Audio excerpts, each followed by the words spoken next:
2011. An earthquake off the Pacific coast causes a devastating tsunami in Japan. US Navy SEALs kill Osama bin Laden. Civil war in Libya leads to the death of Muammar Gaddafi. Steve Jobs lost his battle with cancer. Oprah signs off after 25 years. Nearly 30 million Americans tuned in to watch the royal wedding. The Packers won their fourth Super Bowl. And then Tim Tebow took the whole sports world by storm. David Freese lifted the Cardinals to win the World Series. Dirk Nowitzki leads the Mavericks to their only NBA title. And the Bruins take the Stanley Cup. The King's Speech wins Best Picture, robbing The Social Network of its rightful award. Need You Now wins Song of the Year. The Honey Badger wins YouTube. People start planking for some reason. And Charlie Sheen is only doing one thing. Winning. 2011 wasn't a super eventful year for coasters, but there were some interesting stories, documenting beginnings, endings, and changes that would have long-term effects on the coaster world. These are the most important theme park stories of 2011.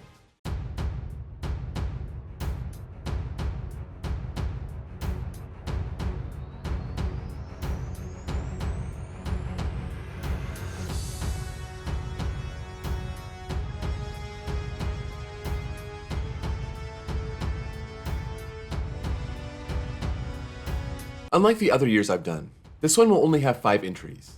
Because of that, I'll expand a little more into the honorable mentions. Cedar Fair was busy shaping the chain into the form that we recognize today, announcing the world's first B&M Gigacoaster for Canada's Wonderland in 2012, and buying 61 acres of land around Carowinds for future expansion. For the first 5 years under Cedar Fair's rule, these two parks had gotten B&M hypers, but were about to be thrust to the top of the chain in terms of investment over the next decade. Plans were released for brand new parks in Las Vegas, Nevada and Spring Hill, Tennessee, neither of which amounted to much, though it did lead to the high roller that stands at the link. Six Flags Dubai was off and on and off again, as usual. The story of this park could be a whole video itself. The city of Louisville declined to fund the reopening of Kentucky Kingdom, declining a $20 million bond issue, sending Ed Hart and his group back to the drawing board to save the park. This story has a happy ending, but not before some additional drama between 2011 and 2014. A double amputee war veteran was ejected from Darien Lake's Ride of Steel and was killed. We also lost a roller coaster legend, Ron Toomer of Aerodynamics, designer of rides like Cedar Point's Corkscrew, Magnum XL 200, Loch Ness Monster, Big Bad Wolf, and many others. He was 81 years old. The owner of the Dania Beach Hurricane filed for bankruptcy, marking the end of the 11-year-old wooden coaster, which would stay standing until its demolition in 2016. Six Flags Great America announced the removal of Iron Wolf, the original B&M coaster, but it would enjoy a second stint at Six Flags America. It was the same story for Magic Mountain's Deja Vu, leaving the park after a decade, but getting a second wind over at Six Flags New England. Meanwhile in California, SeaWorld San Diego announced its first non-water coaster in Manta, a Mock Rides multi-launch family coaster. And over in Japan, Gerstlauer took their Eurofighter model to a whole new level, opening the world's steepest coaster at Fuji-Q Highland, Takabisha. In addition to a launch and 7 inversions, the standout draw would be that 141-foot, 121-degree drop, wrapping under itself to a degree that we had never seen before. This was Gerstlauer's newest creation, but it was one of B&M's innovations that makes this list.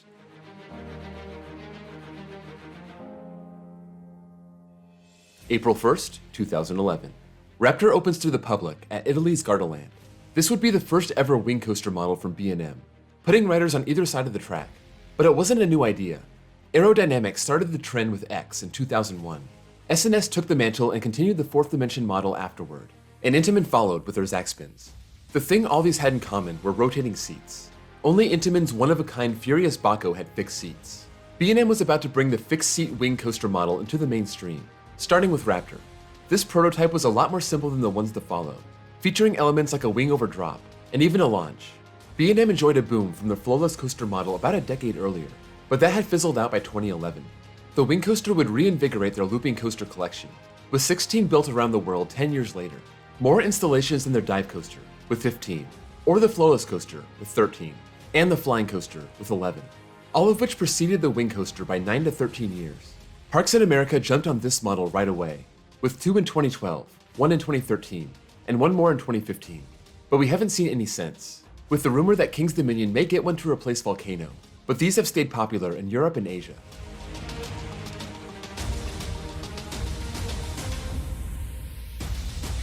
The Hotel Sahara opened in 1952 with a $5 million price tag. It was such a success on the Las Vegas Strip that they had to quickly expand, with a 14-story hotel tower, followed by a 24-story hotel tower. And the resort built the first Olympic-sized swimming pool in Vegas, and became a hotspot for performances, including the Rat Pack.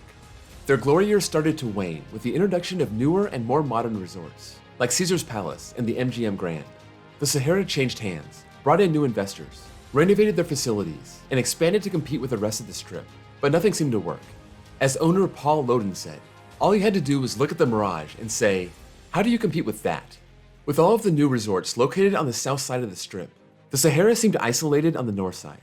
The opening of the Stratosphere in 1996 helped bring people back to the area, and the Sahara invested $100 million into modernizing the property.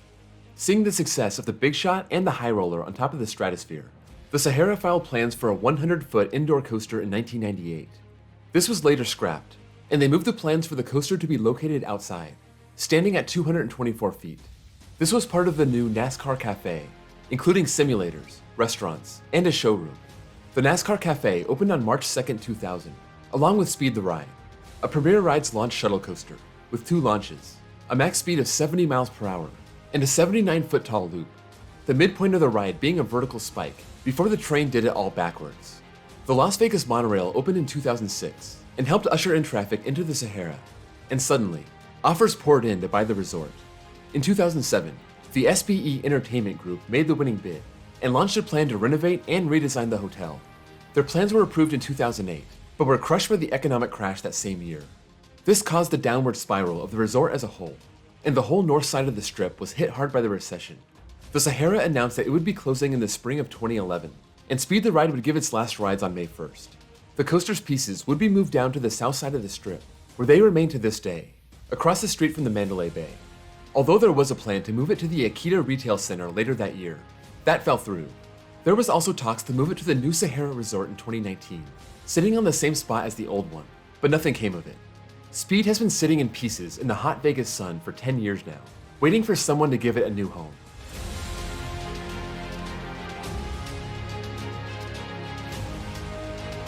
In 1915, the Pippin was built in Memphis, Tennessee, and was the main attraction at the local fair.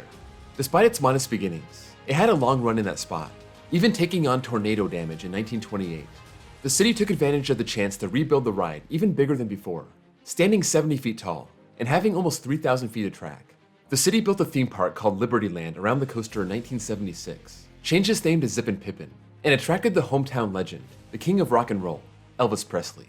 He would rent the park out for him and his friends and marathon Zippin' Pippin for hours, all the way up to his death in 1977. The ride long outlived its biggest fan, but in 2005, with its finances upside down, Liberty Land closed its gates for the last time. People weren't ready to see this 90-year-old coaster go away so easily, so the coaster went up for auction.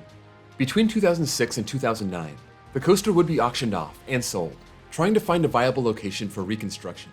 In 2010, administrators from Green Bay, Wisconsin came to Memphis to examine the Zippin' Pippin to see if it was in good enough shape to be relocated to the small city-owned park, Bay Beach.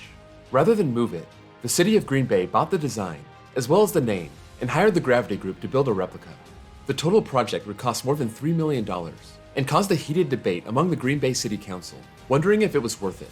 Mayor Jim Schmidt believed in the project, and his gamble paid off. May 21st, 2011. The new Zippin' Pippin makes its debut, with the expectation that it would draw in 200,000 visitors per year.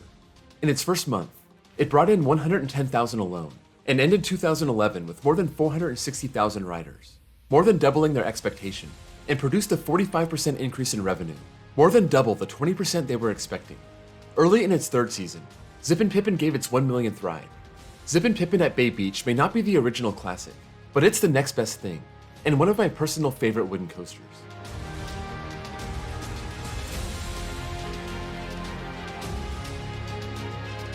September 19th, 2011. Cedar Fair makes a deal with JMA Ventures to sell California's Great America for $70 million.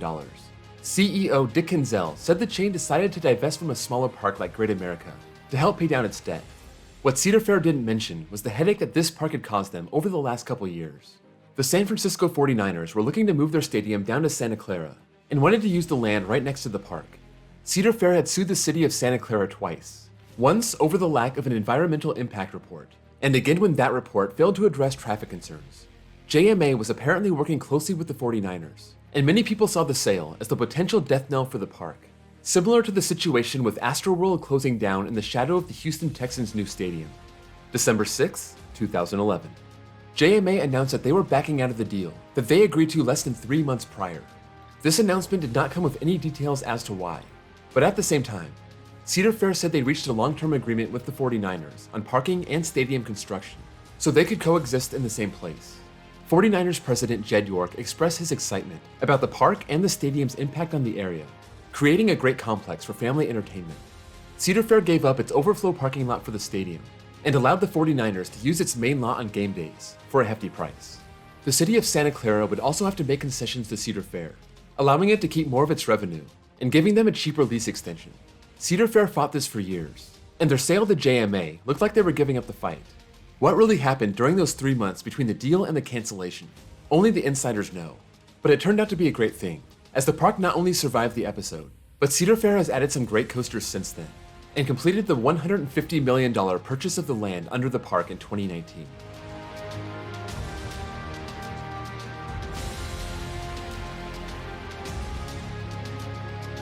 The Texas Giant was a state-of-the-art, massive wooden coaster built by the Din Corporation for Six Flags Over Texas in 1990. At 143 feet tall, it was the world's tallest wooden coaster. Over the next 18 years, the park worked on reprofiling and retracking what was needed to smooth the ride out, including a replacement of almost a third of the track in the winter of 2008. This helped a little, but the park was looking into another solution. Coming out of bankruptcy in 2010, Six Flags was looking for low-cost options to build thrilling rides. They couldn't afford to flood their parks with 200-foot B&Ms or state-of-the-art Intamins, so they were willing to take a chance on something new. They looked to Fred Grubb and Rocky Mountain Construction for their brand new iBox track, a steel track that was meant to take the place of a traditional wooden track. But that's not all. Alan Schilke, designer of some of the craziest aerodynamics and S&S coasters, would reprofile the layout, making the first drop near vertical at 79 degrees, and added in some overbank turns, as well as some sharp airtime hills. Rocky Mountain Constructions didn't even have trains for their creation, so they had to look to Gerstlauer to get the job done. Using the existing wooden structure saved the cost of pouring footers and building new supports, and the price tag came in at just $10 million. April 22, 2011. Texas Giant reopens to the public, now known as the new Texas Giant, with its new vibrant red steel track sitting on top of the 21-year-old wood, and nobody knew what to expect. The ride turned out to be a smash hit, with the coaster winning the Golden Ticket Award for Best New Ride of 2011, and starting a relationship between Six Flags and RMC that continues on to this day. The iBox conversions of old and rough wooden coasters came at the exact right time for Six Flags, giving them the ability to build some of the world's best coasters for a cheap price, post-bankruptcy. And it's fair to say that they took advantage of the opportunity. That's a wrap on 2011. Not the most eventful year for coasters, but a few interesting stories. And of course, the big what-if question with California's Great America, and the rise of RMC, which may be the story of the last decade. Let me know what you think about this list, and if there's anything that I left out, let me know in the comments below. If you enjoyed this video, be sure to drop a like. That's the best way to show your support for the channel. And if you're new here and love coasters, please give me a sub, and check out my playlist for other years that I've done in this format. Also, if you want to join my Discord server and chat with other fans of the channel, or check out my second channel which I made for other YouTubers looking for copyright-free content, those links are down below. Thank you all for watching, and I'll see you all next time.